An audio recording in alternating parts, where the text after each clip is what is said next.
Assalamualaikum teman-teman, welcome to Cinta Story Channel. Episode 13, Bayangan Masa Lalu.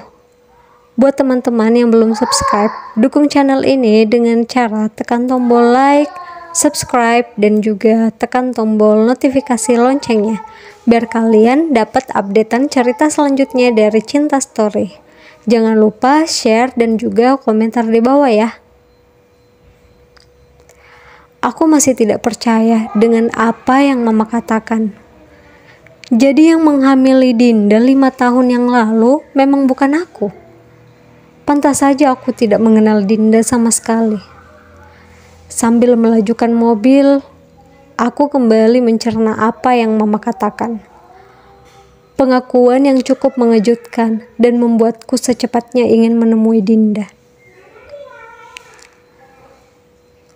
Tapi Mama ingin kamu yang bertanggung jawab dan menikahi Dinda jika dia memang masih mengharapkan pertanggungjawaban itu, Nak.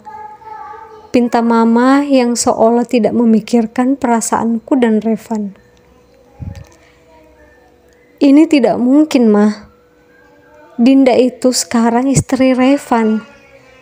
Itu sama saja aku merebut istri saudaraku sendiri.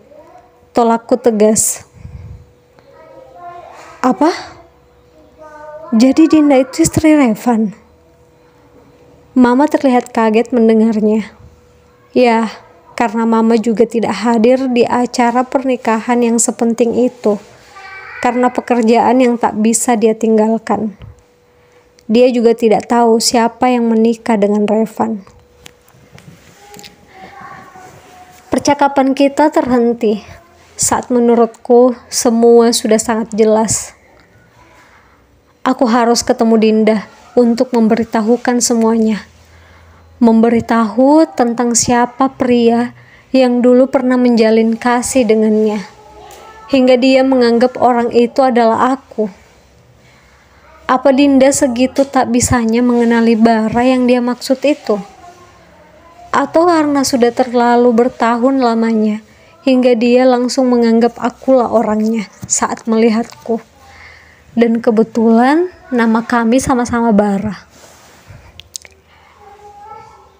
Aku semakin menambah kecepatan mobilku dan berharap bisa segera sampai.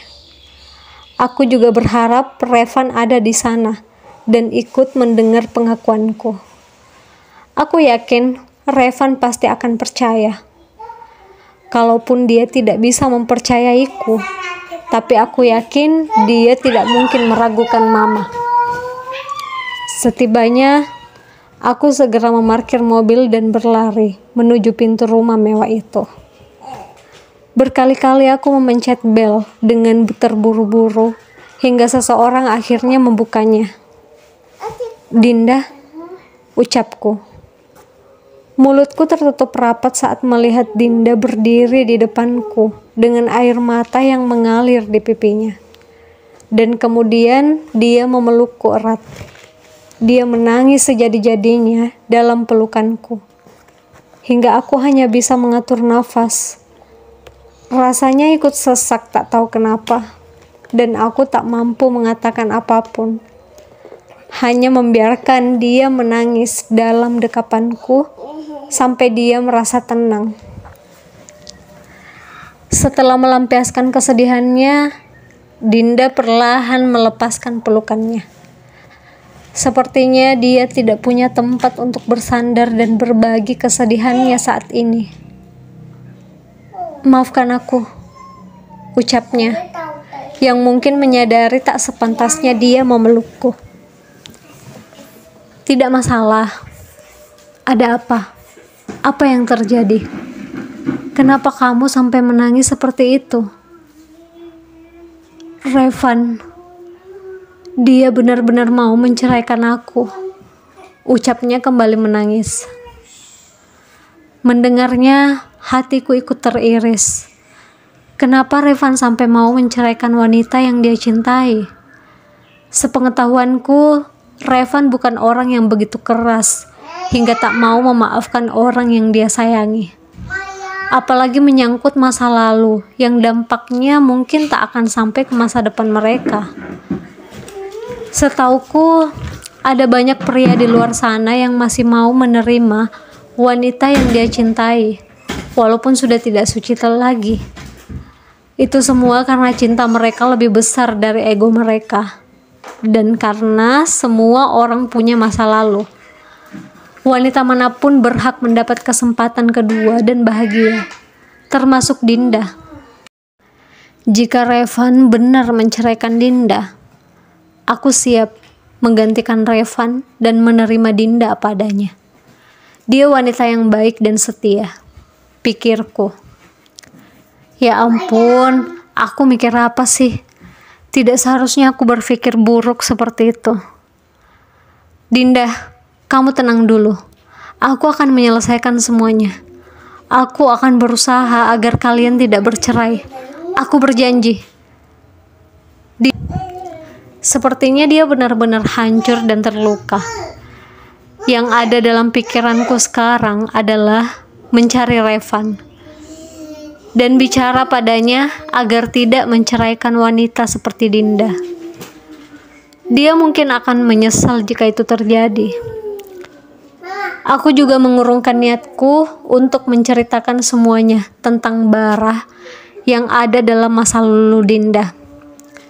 Sebaiknya aku tidak mengatakan kalau Bara itu bukan aku.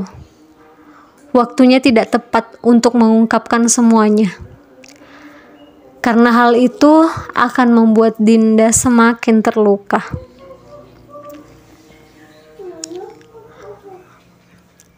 Aku akan kembali.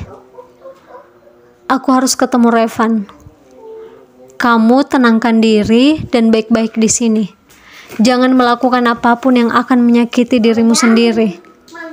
Ucapku kemudian berlalu pergi meninggalkan Dinda.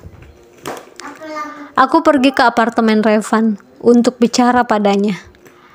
Tapi saat aku masuk, tak ada siapapun di dalam sana. Entah kemana Revan pergi. Tapi ada sesuatu yang mengalihkan pandanganku dalam sebuah kamar yang cukup besar itu. Beberapa lembar foto di atas kasur. Aku mulai mendekat untuk melihat dengan jelas foto-foto itu. Ternyata foto-foto Dinda dan ada beberapa foto Revan dan Dinda yang berduaan. Mereka terlihat bahagia dan saling mencintai. Kalau Revan benar-benar marah pada Dinda, dia tidak mungkin masih menyimpan foto-foto ini. Tapi kalau Revan sangat mencintai Dinda seperti yang terlihat di foto ini, kenapa Revan mau menceraikan Dinda? Ini aneh. Sepertinya ada yang Revan sembunyikan.